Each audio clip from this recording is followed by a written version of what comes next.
Cabinet ವಿಚಾರದಲ್ಲಿ ಮತ್ತೊಂದು big update ಬರ್ತಾ ಇದೆ. ಹೈಕಮಾಂಡ್ನಿಂದ ಡಿಕೆಶಿಗೆ ಬಂದೇ ಬಿಡ್ತಾ ಸಂದೇಶ.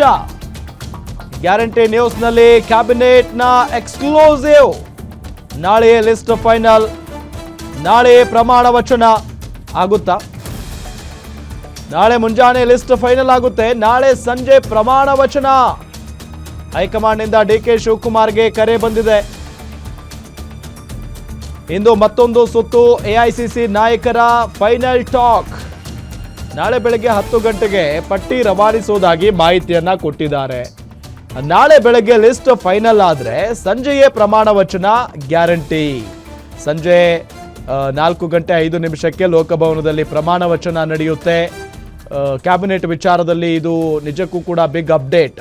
ಯಾಕೆ ಅಂತ ಅಂದರೆ ಬಹಳಷ್ಟು ದಿನಗಳಿಂದಲೂ ಕೂಡ ಸಚಿವಾಕಾಂಕ್ಷಿಗಳು ಕಾಯ್ತಾ ಇದ್ದಾರೆ, ಯಾವಾಗಪ್ಪ ಪಟ್ಟಿ ಫೈನಲ್ ಮಾಡ್ತಾರೆ ಅಂತ ಹೇಳಿ.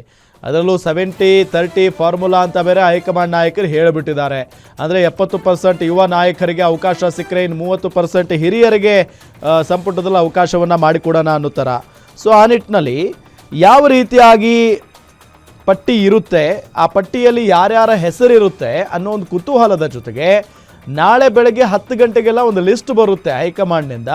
ಸಂಜೆ ಆ ಲಿಸ್ಟ್ನಲ್ಲಿರೋರೆಲ್ಲ ಸಂಜೆ 4:05 ಲೋಕಭವನದಲ್ಲಿ ಪ್ರಮಾಣ ವಚನವನ್ನು ಸ್ವೀಕರಿಸ್ತಾರೆ. ಇದು ಈಗ ಬರ್ತಾ ಇರುವಂಥ ಬಿಗ್ ಅಪ್ಡೇಟ್. ಸೊ ಈಗಾಗಲೇ ಈ ವಿಚಾರಕ್ಕೆ ಸಂಬಂಧಪಟ್ಟಂತೆ ಹೈಕಮಾಂಡ್ನಿಂದ ಡಿಕೆ ಶಿವಕುಮಾರ್ ಅವರಿಗೆ ಕರೆ ಕೂಡ ಬಂದಿದೆ ಅನ್ನೋ ಮಾಹಿತಿ ಇದೆ. ಇವತ್ತು ಮತ್ತೊಂದು ಸುತ್ತಿನ ಮಾತುಕತೆಯನ್ನು ನಡೆಸ್ತಾರೆ ಎಐಸಿಸಿ ನಾಯಕರು. ಸೊ ಫೈನಲ್ ಆಗಿ ಮಾತುಕತೆ ನಡೆಸಿ ನಾಳೆ ಬೆಳಗ್ಗೆ ಅನ್ನೋ ಅಷ್ಟರಲ್ಲಿ ಒಂದು ಲಿಸ್ಟ್ ಅಂತೂ ಬರುತ್ತೆ CM ಡಿಕೆ ಶಿವಕುಮಾರ್ ಅವರ ಕೈಗೆ. ಸೊ ಆ ನಿಟ್ಟಿನಲ್ಲಿ ಒಂದು ಈ ಜಟಾಪಟಿ ಏನು ನಡೀತಾ ಇದೆಯಲ್ಲ ಈಗ ಸಂಪುಟ ವಿಸ್ತರಣೆ ಕಸರತ್ತು, ಅದಕ್ಕೆ ಬ್ರೇಕ್ ಬೀಳುವಂಥ ಎಲ್ಲ ಸಾಧ್ಯತೆಯೂ ಕೂಡ ಇದೆ. ಸೊ ಪ್ರತಿಯೊಬ್ಬರು ಕೂಡ ಕಾಯ್ತಾ ಇರೋದು ಇದಕ್ಕೋಸ್ಕರನೇ. ಯಾಕೆ ಅಂತ ಅಂದರೆ ಹತ್ತತ್ರ 2 ತಿಂಗಳು ಆಗ್ತಾ ಬಂತು ಇನ್ನು ಕೆಲವೇ ದಿನಗಳಲ್ಲಿ. ಸೊ ಇಂಥ ಸಂದರ್ಭದಲ್ಲಿ ಅಂದರೆ CM ಆಗಿ ಡಿಕೆ ಶಿವಕುಮಾರ್ ಅವರು, ಸೊ ಇಂಥ ಸಂದರ್ಭದಲ್ಲಿ ರಾಜ್ಯದಲ್ಲಿ ಭಾಳಷ್ಟು ಪ್ರಾಬ್ಲಮ್ಸ್ ಇದ್ದಾವೆ. ಈಗ ಏಕಾಏಕಿಯಾಗಿ ಇನ್ನೂ ಏನಪ್ಪ ಬರ್ತಾ ಇಲ್ವಲ್ಲ, ಯಾರು ಸಂಪೂರ್ಣವಾಗಿ ಸಂಪುಟನೇ ರಚನೆ ಆಗಿಲ್ವಲ್ಲ ಅನ್ನೋ ನಿಟ್ಟಿನಲ್ಲಿ ಜನಸಾಮಾನ್ಯರು ಕೂಡ ಮಾತಾಡ್ಕೊಳ್ತಾ ಇದ್ದಾರೆ, ವಿಪಕ್ಷಗಳು ಮಾತಾಡ್ತಾ ಇದ್ದಾವೆ. ಇಂಥ ಸಂದರ್ಭದಲ್ಲಿ ಇಷ್ಟು ದಿನಗಳ ಕಾಲ ಬೇಕಾಯ್ತಾ, ಇದೇನು ಈಗ ಹನಿಮೂನ್ ಪೀರಿಯಡ್ ನಡೆಸ್ತಾ ಇದೆಯಾ ಈ ಸರ್ಕಾರ ಅಂತೆಲ್ಲ ಆಕ್ರೋಶ ವ್ಯಕ್ತವಾಗ್ತಾ ಇದೆ. ಸೊ ಹಾಗಾಗಿ ನಾಳೆ ಆಗಿಬಿಡುತ್ತಾ ಅನ್ನೋ ಒಂದು ಕುತೂಹಲ ಅಂತೂ ಇದ್ದೇ ಇದೆ. ಇದೇ ವಿಚಾರಕ್ಕೆ ಸಂಬಂಧಪಟ್ಟಂತೆ ಡೀಟೇಲ್ಸ್ ಕೊಡ್ತಾರೆ ನಮ್ಮ ಸ್ಪೆಷಲ್ ಕರೆಸ್ಪಾಂಡೆಂಟ್ ವೀರೇಶ್ ದಾನಿ, ನೇರ ಸಂಪರ್ಕದಲ್ಲಿ ಜಾಯ್ನ್ ಆಗ್ತಾ ಇದ್ದಾರೆ. ವೀರೇಶ್ ದಾನಿ, ನಾಳೆ ಆದರೂ ಆಗುತ್ತಾ? ಯಾಕೆ ಅಂತ ಅಂದರೆ ಭಾಳಷ್ಟು ದಿನಗಳಿಂದಲೂ ಕೂಡ ಇಂದು ನಾಳೆ ಆಗೇ ಬಿಡುತ್ತೆ ಅಂತೆಲ್ಲ ಮಾತಾಡ್ತಾ ಬಂದಿದ್ದೀವಿ. ನಾಳೆ ಆದರೂ ಆಗುತ್ತಾ ಫೈನಲ್? ರಾಮ್, ಕಳೆದ 60 ದಿನಗಳಿಂದ ಇಂದಾಗುತ್ತಾ, ನಾಳೆ ಆಗುತ್ತಾ, ನಾಡಿದ್ದಾಗುತ್ತಾ ಅನ್ನೋ ಒಂದು ಸಚಿವ ಸಂಪುಟ ವಿಸ್ತರಣೆಗೆ ಕೊನೆಗೂ ಇದೀಗ ಶುಭಗಳಿಗೆ ಶುಭ ಮುಹೂರ್ತ ಕೂಡಿ ಬಂದಿರುವಂಥದ್ದು. ಕಾಂಗ್ರೆಸ್ ಹೈಕಮಾಂಡ್ ನಾಯಕರುಗಳು ಅಳೆದು ತೂಗಿ ಈಗ ಸಚಿವರ ಪಟ್ಟಿಯನ್ನು ಆಯ್ಕೆ ಮಾಡಲಿಕ್ಕೆ ಮುಂದಾಗ್ತಾ ಇರುವಂಥದ್ದು ಮತ್ತು ನಾಳೆ ನೂತನ ಸಚಿವರ ಪ್ರಮಾಣ ವಚನ ಸ್ವೀಕಾರ ಮಾಡಲಿಕ್ಕೆ ಗ್ರೀನ್ ಸಿಗ್ನಲ್ ಅನ್ನು ಕೊಟ್ಟಿರುವಂಥದ್ದು. ಆದರೆ ಒಂದು ಬದಲಾವಣೆ ಆಗಿರುವಂಥದ್ದು ಏನಂತಂದರೆ ನಾಳೆ ನೂತನ ಸಚಿವ ಸಂಪುಟ ವಿಸ್ತರಣೆ ಆಗುತ್ತೆ ಅನ್ನೋ ಒಂದು ಮಾಹಿತಿ ಇತ್ತು. ಆ ಹಿನ್ನೆಲೆಯಲ್ಲಿ ಇವತ್ತು ಪಟ್ಟಿಯೊಂದಿಗೆ AICC ಕಾರ್ಯದರ್ಶಿ ಆಗಿರ್ತಕ್ಕಂಥ KC ವೇಣುಗೋಪಾಲ್ ಅವರು ರಾಜ್ಯಕ್ಕೆ ಬರ್ತಾರೆ ಅನ್ನೋ ಒಂದು ಮಾಹಿತಿ ಇತ್ತು. ಅದರಲ್ಲಿ ಸ್ವಲ್ಪ ಬದಲಾವಣೆ ಆಗಿರೋ ಹಿನ್ನೆಲೆಯಲ್ಲಿ ಇವತ್ತು AICC ಕಾರ್ಯದರ್ಶಿ ಆಗಿರ್ತಕ್ಕಂಥ KC ವೇಣುಗೋಪಾಲ್ ಅವರು ರಾಜ್ಯಕ್ಕೆ ಆಗಮಿಸ್ತಾ ಇಲ್ಲ. ಇಂದು ಸಂಜೆ ಮತ್ತೊಂದು ಸುತ್ತಿನ ಸಭೆ ಮತ್ತು ಚರ್ಚೆ ಹೈಕಮಾಂಡ್ ನಾಯಕರ ಮಧ್ಯೆ ಆಗ್ತಾ ಇರುವಂಥದ್ದು. ಆ ಹಿನ್ನೆಲೆಯಲ್ಲಿ ಇವತ್ತು ಪಟ್ಟಿ ಪ್ರಕಟ ಆಗಲ್ಲ. ನಾಳೆ ಬೆಳಗ್ಗೆ 10 ಗಂಟೆಗೆ ಫೈನಲ್ ಆಗಿ ನೂತನ ಸಚಿವರು ಯಾರು ಅನ್ನೋ ಒಂದು ಪಟ್ಟಿಯನ್ನು ನಿಮಗೆ ತಿಳಿಸ್ತೇವೆ ಅಂತ ಹೇಳಿ ಈಗಾಗಲೇ ಹೈಕಮಾಂಡ್ ನಾಯಕರುಗಳು CM ಡಿಕೆ ಶಿವಕುಮಾರ್ ಅವರಿಗೆ ಮಾಹಿತಿಯನ್ನು ರವಾನೆ ಮಾಡಿರುವಂಥದ್ದು ಮತ್ತು ನಾಳೆನೇ ಸಚಿವ ಸಂಪುಟ ವಿಸ್ತರಣೆಗೆ ಮತ್ತು ಪ್ರಮಾಣ ವಚನ ಸ್ವೀಕಾರಕ್ಕೆ ಎಲ್ಲ ರೀತಿಯಂತ ಸಿದ್ಧತೆಗಳನ್ನು ಸಹ ಮಾಡಿಕೊಳ್ಳಿ ಅನ್ನೋ ಒಂದು ಸೂಚನೆಯನ್ನು ಸಹ ಹೈಕಮಾಂಡ್ ನಾಯಕರುಗಳು CM ಡಿಕೆ ಶಿವಕುಮಾರ್ ಅವರಿಗೆ ಕೊಟ್ಟಿರುವಂಥದ್ದು. ಈಗಾಗಲೇ CM ಕಚೇರಿಯಿಂದನೂ ಸಹ ಲೋಕಭವನಕ್ಕೆ ಮಾಹಿತಿ ರವಾನೆ ಆಗಿರುವಂಥದ್ದು. ನಾಳೆ ಸಂಜೆ 4:05 ನೂತನ ಸಚಿವರು ಪ್ರಮಾಣ ವಚನ ಸ್ವೀಕಾರ ಮಾಡಲಿಕ್ಕೆ ಎಲ್ಲ ರೀತಿಯಂಥ ಸಿದ್ಧತೆಗಳನ್ನು ಮಾಡಿಕೊಳ್ಳಿ ಅನ್ನೋದ್ರ ಜೊತೆಗೂ ಸಹ ಪಟ್ಟಿಯನ್ನು ಮತ್ತು ಮಾಹಿತಿಯನ್ನು ರವಾನೆ ಮಾಡಿರುವಂಥದ್ದು. ಆದರೆ ಈಗಲೂ ಸಹ ಹೈಕಮಾಂಡ್ ಮಟ್ಟದಲ್ಲಿ ಸಚಿವಾಕಾಂಕ್ಷಿಗಳು ಸಾಕಷ್ಟು ಪೈಪೋಟಿಯನ್ನು ಮಾಡ್ತಾ ಇರುವಂಥದ್ದು. ಯಾಕಂತಂದರೆ ಕೇವಲ 20 ಸ್ಥಾನಗಳಿಗೆ 40ಕ್ಕೂ ಹೆಚ್ಚು ಹಿರಿಯ ಶಾಸಕರುಗಳು ಸಾಕಷ್ಟು ಲಾಬಿ ಮತ್ತು ಒತ್ತಡವನ್ನು ಮಾಡ್ತಾ ಇರುವಂಥದ್ದು. ಆದರೆ ಕಾಂಗ್ರೆಸ್ ಹೈಕಮಾಂಡ್ ನಾಯಕರುಗಳು ಈ ಬಾರಿ ಸಚಿವ ಸಂಪುಟ ವಿಸ್ತರಣೆ ಸಂದರ್ಭದಲ್ಲಿ ಸಾಕಷ್ಟು ಲೆಕ್ಕಾಚಾರಗಳನ್ನು ಹಾಕಿ ಸಾಕಷ್ಟು ಸರ್ವೆಯನ್ನು ಮಾಡಿ ಯಾರಿಗೆ ಸಚಿವ ಸಂಪುಟವನ್ನು ಕೊಡಬೇಕು ಅನ್ನೋ ಒಂದು ಲಿಸ್ಟನ್ನು ಫೈನಲ್ ಮಾಡ್ತಾ ಇರುವಂಥದ್ದು. ಆ ಹಿನ್ನೆಲೆಯಲ್ಲಿ ಇಷ್ಟೊಂದು ತಡವಾಗಿರುವಂಥದ್ದು. ಆದರೆ ಈ ಬಾರಿ ನೂತನ ಸಚಿವ ಸಂಪುಟದಲ್ಲಿ ಮಹಿಳೆಯರಿಗೂ ಸಹ ಹೆಚ್ಚಿನ ಮಟ್ಟದಲ್ಲಿ ಆದ್ಯತೆಯನ್ನು ಕೊಡಲಿಕ್ಕೆ ಹೈಕಮಾಂಡ್ ನಾಯಕರುಗಳು ಉತ್ಸುಕತೆಯನ್ನು ತೋರಿರುವಂಥದ್ದು ಮತ್ತು ಮುಸ್ಲಿಂ ಸಮುದಾಯದ ಸಚಿವರ ಆಯ್ಕೆ ವಿಚಾರದಲ್ಲಿ ಕೆಲವು ಗೊಂದಲಗಳು ಏರ್ಪಾಡಾಗ್ತಾ ಇರುವಂಥದ್ದು, ಸಾಕಷ್ಟು ಪೈಪೋಟಿ ಲಾಬಿ ಆಗ್ತಾ ಇರುವಂಥದ್ದು. ಆ ಹಿನ್ನೆಲೆಯಲ್ಲಿ ಇದೀಗ ಹೈಕಮಾಂಡ್ ನಾಯಕರುಗಳು ಇವತ್ತು ರಾತ್ರಿ ಮತ್ತೊಂದು ಸುತ್ತಿನ ಚರ್ಚೆಯನ್ನು ಮಾಡಿ ಫೈನಲ್ ಆಗಿ ನಾಳೆ ಬೆಳಗ್ಗೆ ಪಟ್ಟಿಯನ್ನು ಪ್ರಕಟ ಮಾಡ್ತೀವಿ ಅಂತ ಹೇಳ್ತಾ ಇರುವಂಥದ್ದು.